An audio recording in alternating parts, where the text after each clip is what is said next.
All right, family, peace and blessings. Shalom, assalamu alaikum.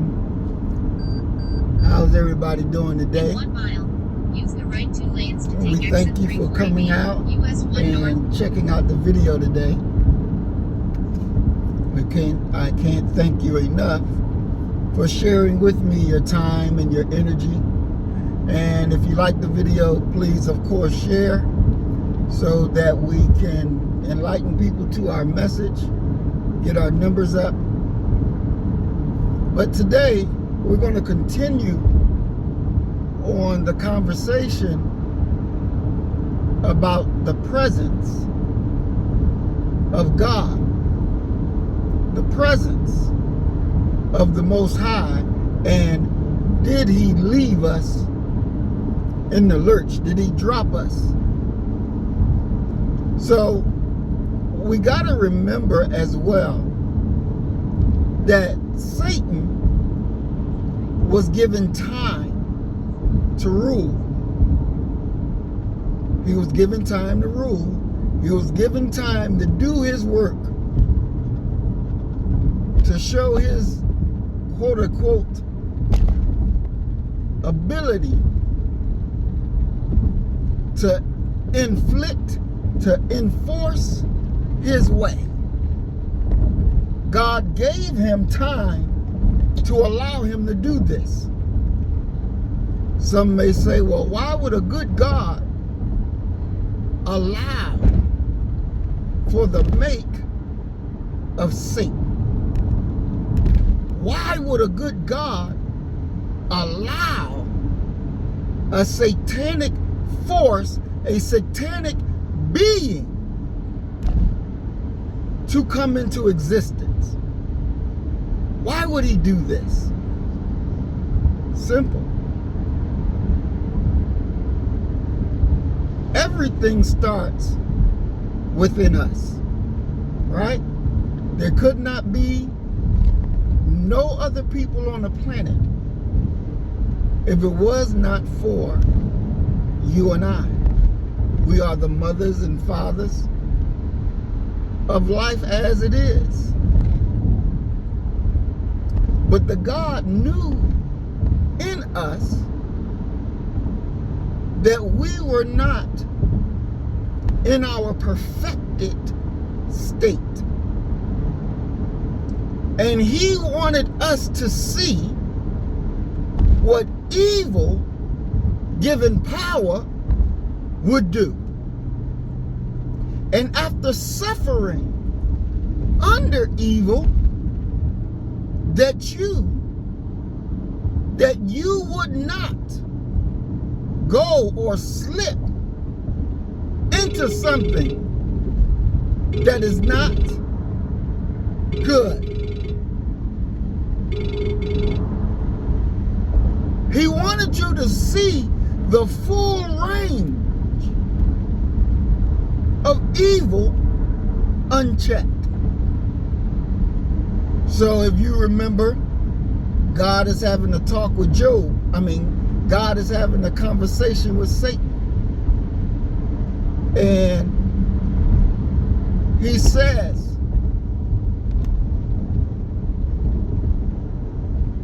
where did you come from? Because the sons of God was walking with Satan as they were on their way to present themselves before God. Now the sons of God is walking with the chief enemy of God. They're walking with Him. They're talking with Him. They're having fellowship with Him, and they don't understand who it is that they chilling with, that they walking with. And God questions Satan, whence cometh thou, Satan? He says, well, I come up and down, to and fro, seeking whom I may devour. Seeking whom I may devour. You say you want them to be a part of your body. I say I'm going to make them a part of my body. God asked Satan, okay, well, have you considered Job? He said, yeah, I considered him. But you got this hedge around him. And because you got this hedge around him, anything I try to do, it ain't going to work. Because he doesn't feel no heat. Because you got him protected. God says, well, okay, I'll remove the hedge. And you try it. Just don't take his life. But you can try him. So the God removed the hedge from Joseph. He removed that ring of protection from Job, not Joseph, I'm sorry. He removed that protection. Satan says, okay, it's on and popping now. Then he also says to God, I will get all your people and make them mine.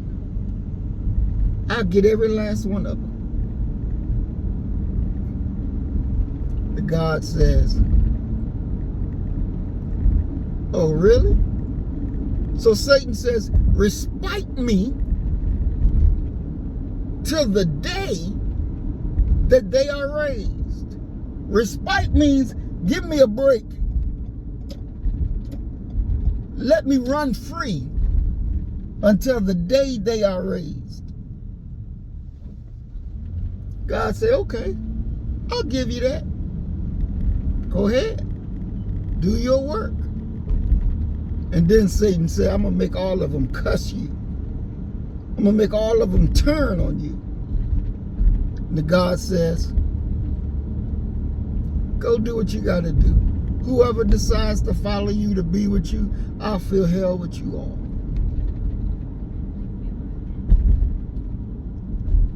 And so Satan went to work. Now in that, you saw Job lose everything. His status, his prestige, his children, his house. Even his wife said to him, why don't you go ahead and cuss God and die? And his response was, woman, you speaketh as a fool. And in his trials, in his going through it, as we all do, this one particular occasion, he was sitting down in the dirt. He was sitting down in the dirt, crying, fussing, calling out to the God. And the God said to him, brace yourself. Means get a hold of yourself. Brace yourself. And speak to me like a man. That's interesting. That when you're going through your drama and your emotions are all out of whack, in your suffering and in your crying, the God command is, brace yourself. Get it together. You're not permitted to fall apart. Brace yourself. And when we're going through our ordeals, we got to brace ourselves. We got to be strong. You know, with those people that have problem with their legs and they put the leg brace on to help them to stand. When you're going through heartbreak, you can't stand. You're wibbly wobbly. You fall. You're all over the place.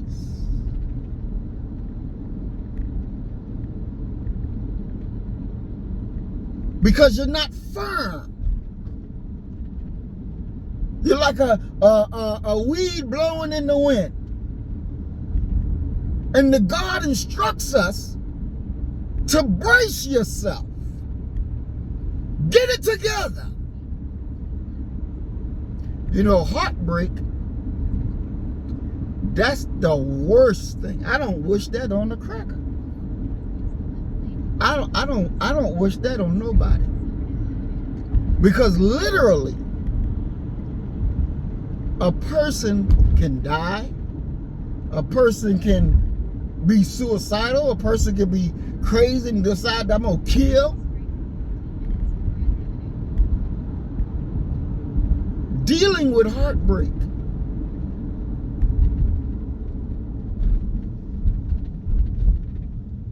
And you're not strong in it. You're very weak because you're trying to hold on to that which you love. And so the strength that other people saw you have now is gone. Because that to which you gave your love has decided that your love is no longer valuable. And now your whole world is falling apart because you loved someone who didn't love you. That's a set of circumstances. Another set, your children, your family,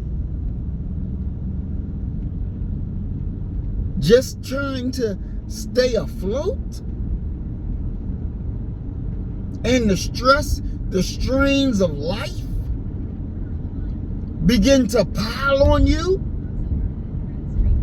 and your legs become weakened, and some buck. Their knees bend, and like the ox under the burden, boom, hit the ground. So the first thing that we got to do to get out of the muck and mire is to brace ourselves so that we can stand. I know at one time when I was dealing with heartbreak, and I said, I'm broken. I'm broken. And I posted it. And a brother responded to me and said, brother, I'm praying for you. I'm praying for you. Because when I was in my time of need, I would watch your videos and you gave me strength. You gave me what I needed. And now you're in your time of need. I'm going to pray for you. So I had to brace myself. Then the next thing is that we got to talk to our God like a man. Not like no swiveling little wimp,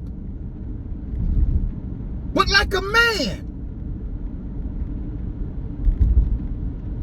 And say what need to be said. And get involved in the healing process. When you're in a fight, And it could be the fight of your life. And you got to brace yourself. And you got to begin to speak with a man's voice. That means you got to speak a surety.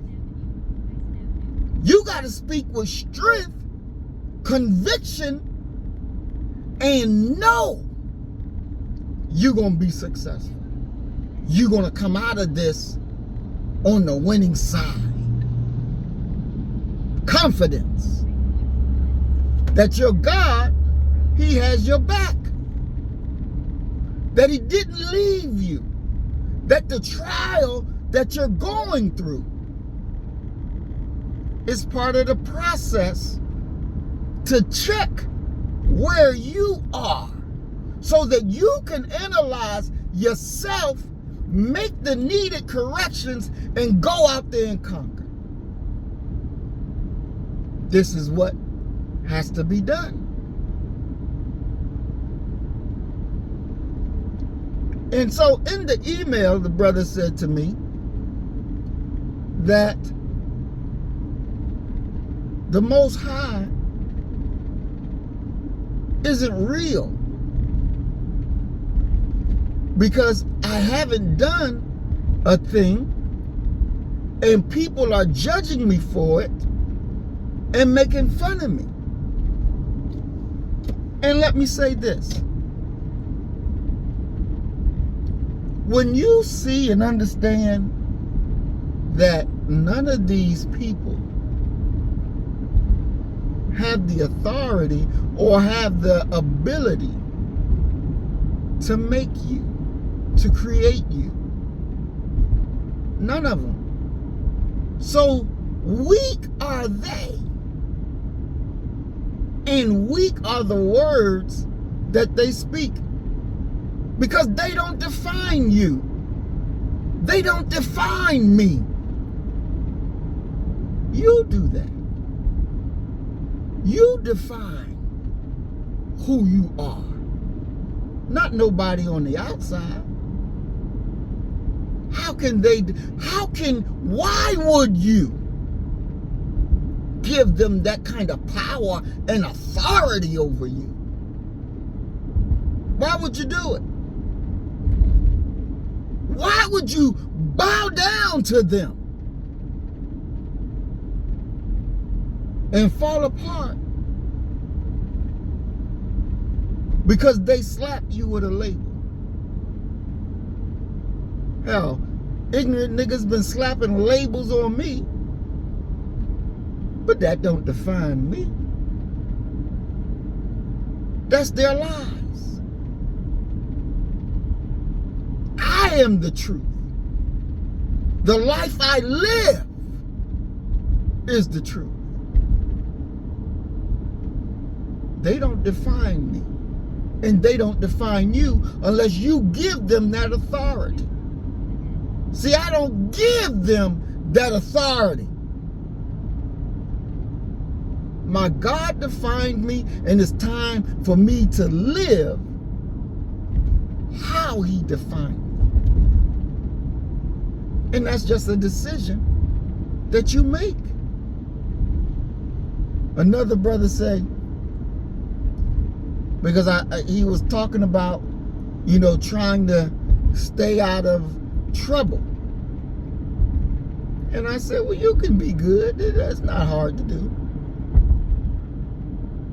See, this world is set up for your destruction. It's set up for you to fail. But that's why you got to be able to discern truth from falsehood. You got to be able to discern and understand what is right, what is exact, and what is the standard by which you will be measured. So like I've told y'all before, I made a decision. I said, look here, Reese. You's a no good nigga. And I didn't want to be a no good nigga any longer. So I started the process of cleaning up my life, getting it right. Because that is what mattered to me. I was ready to make a change. I understood after I was convinced that all that drama I was going through in the military, as Justine told me, Maurice, the God is calling you. But I didn't want to give it up. I was being pretty successful as a soldier. I loved being a soldier. I was just a soldier for the wrong person, for the wrong people. And the God was calling me out of that to be in service for our people. And at that time, to be honest, I didn't want to go.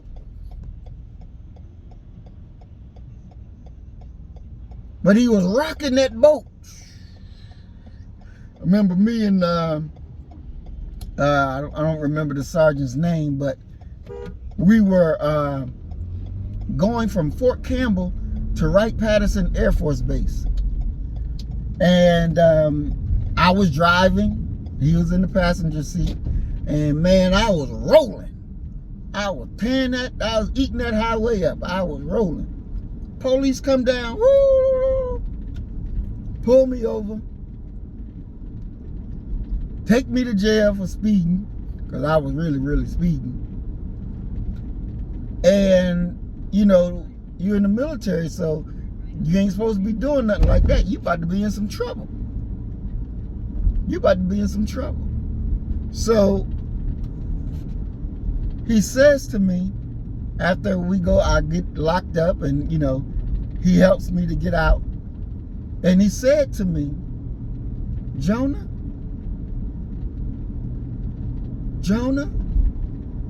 did you pray today? Jonah, your God is calling you. Now this is a white man telling me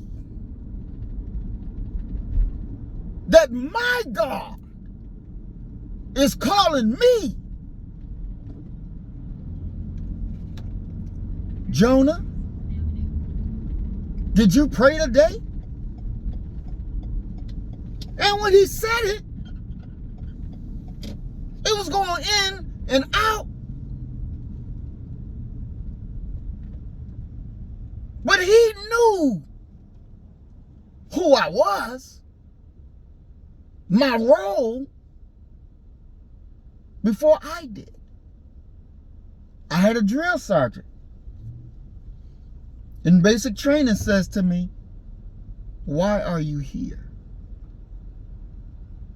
And we're standing in line to go in the chow hall. I said, huh? He says, why are you here?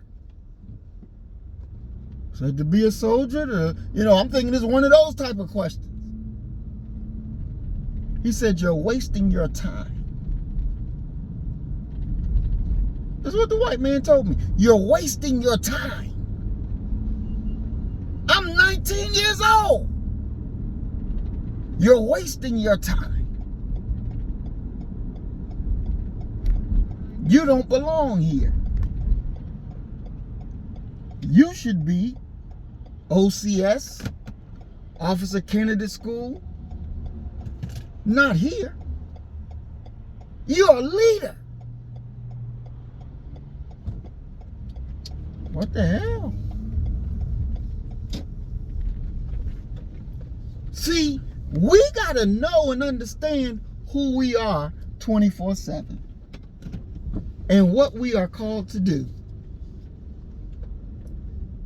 And it is real life. It ain't no game. It ain't no joke. is what it is. Family, I have reached my destination and I have not finished. But we're going to do a live. Your brother going to do, because I want to get into this subject and complete it. Because it's a deep subject. Because our God favors us. But we got to make sure we do what we got to do. You kill the nigga in you, I'm going to kill the nigga in me. And our God will reign supreme. We are black first. Today, tomorrow, and forever. Love you, family. Peace and blessings. Assalamu alaikum. Shalom.